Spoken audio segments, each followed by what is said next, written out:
In this video, I want to teach you how to get started in drawing if you've never drawn anything in your life. I'm going to assume you've barely touched a pencil ever, and I'm going to teach you some exercises to get started and improve right out of the gate. So let's jump into it.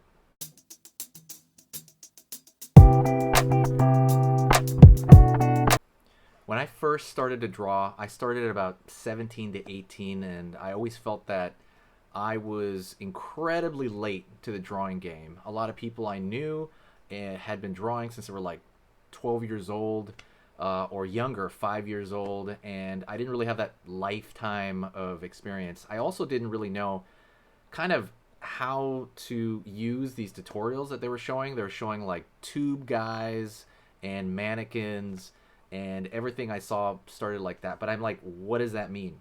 I have no clue what they're talking about. How do I even go about doing this? Every book has it, but what does the tube thing mean?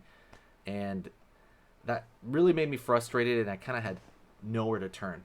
I got lucky, and I ran into a teacher at a school, and they completely really taught me everything I needed to learn about how to get started and how to keep going. So let's talk really fast about how you learn. With drawing, there's two factors going on. There is the factor of, the muscles in your hand, like how well you're actually going to draw something and how well you can like do it physically, right? The turning of your hand, you're drawing from the elbow, etc. Then there's also the aspect of the knowledge. There's the anatomy, there's the, proportions, there's the perspective, there's everything, right? And that's the knowledge part of it. The problem that I saw that most people had, and most students of mine have had, is that they can learn the knowledge part of it, but they get hung up on the physical aspects of drawing. And you don't want to fight that. That's kind of ridiculous, because the physical aspect of art is, in my opinion, the easiest thing to get good at right out the gate. The real problem I see is that no one talks about it and no one teaches that part. You want to get that part completely out of the way immediately. And then so you can worry about the knowledge, because the knowledge part of it, that's going to be your entire art career, and that's going to grow over the course of many years.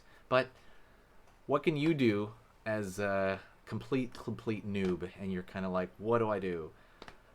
This is what you do.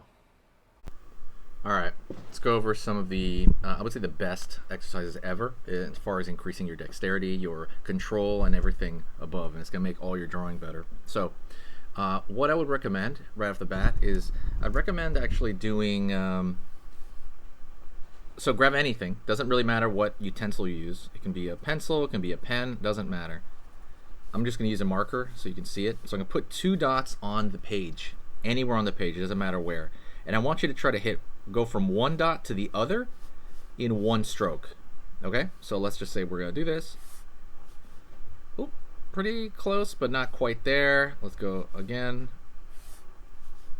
Right there. So something really important as far as keeping your control. So when we're writing something, we're kind of using like this, right? We're just using our fingers, a little bit of the wrist, not really. When you're writing, when you're drawing in larger areas, you want to use your elbow, shoulder. See, right now I'm moving at my elbow, right? And so if I'm doing this across the page, I'm moving at my shoulder, elbow combination, and then if I need to, also at the wrist. That's for slightly larger things, right? But it's gonna be, if you're drawing something very small, absolutely, just still use your digits and stuff like that, and your wrist. But you gotta learn to draw from your shoulder, elbow area. That's gonna change everything for you.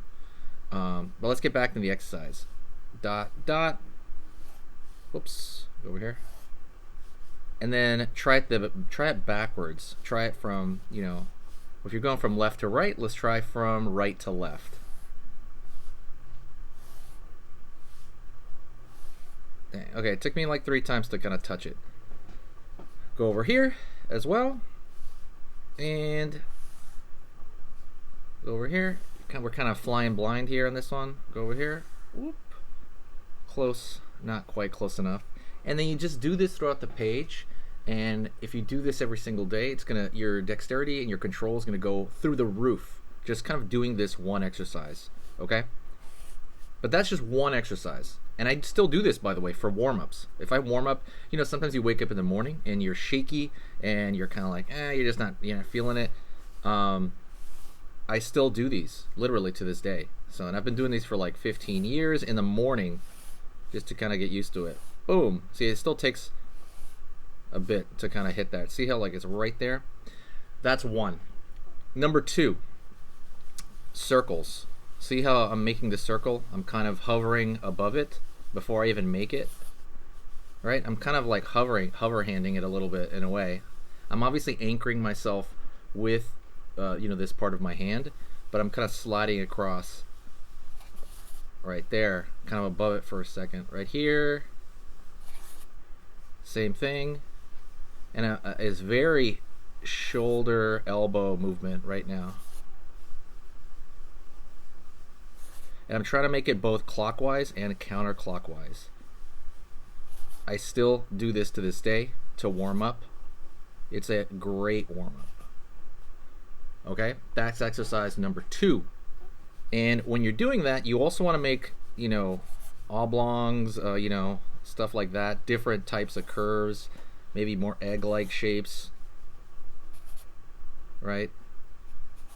If you're doing this, again, just these two alone, right? If you only do these two, you're going to find that you're going to start drawing other things better. Like your head drawings, like just curves on it. Little simple things are going to start repairing themselves. It's obviously not the entire picture, but it's going to make your lines cleaner. You're going to find that you're just a better artist overall. So really, really dig into this and do this every single session. It literally takes like 15 minutes. Not even that. It takes like 10 minutes. Just do a page full of lines, different directions, then do circles one way or the other. And that's going to warm you up a lot more than you think. So try this out. Get through this. So those exercises are, I would say, complete warm-ups if you want to draw for yourself later. What do you draw? And this is the easiest thing I recommend in the beginning is draw what you want to draw. Do observation. If you like drawing faces, I recommend that. That's pretty much what most people start with, but you don't have to. If you're really into cars or you're really into animals, you can do that first. And just draw what you enjoy without having to learn all the, stuff right off the bat. I just want you to get into the habit of drawing because that's going to be the most important part of this entire process. Your habit building and how often you draw is going to directly affect how good you get, regardless of what you're learning and regardless of what's going on. In the beginning, you need a good schedule and habit. So what do I recommend? If you're starting and you really want to get good at this, I would say do 3 times a week at least and do maybe 20 to 30 minutes or more. So just to give you an example, for me, I was drawing through the whole day. 7 hours, like on and off, 7 hours longer every single day of the week. And it took me about 2 years till I was able to go into the workforce and start working an art job. That's how long I took. And I saw a lot of others, if they were, trained, and it was about the same amount of time. But if you're a hobbyist, I would recommend at least 3 times a day. If you're serious about this and you really want to get over stuff really quick, then I would say absolutely just jump right in and draw as much as you can, or at the very least every day. But you really want to do it every day for a little bit, more than picking one day a week and drawing for like 8 hours. Because you want the habit, and that habit's going to carry you through your entire drawing career, through your entire drawing practice. That's going to carry you further than anything at all. Anything at all. Even if you don't even learn anything, even if you learn just to copy images, that skill's going to go up because you're doing it all the time, and you're going to get more comfortable with things than you could ever imagine. And I'm going to talk about that kind of stuff in another future video, about how you learn to learn, stages of learning, but that's the most important thing to do.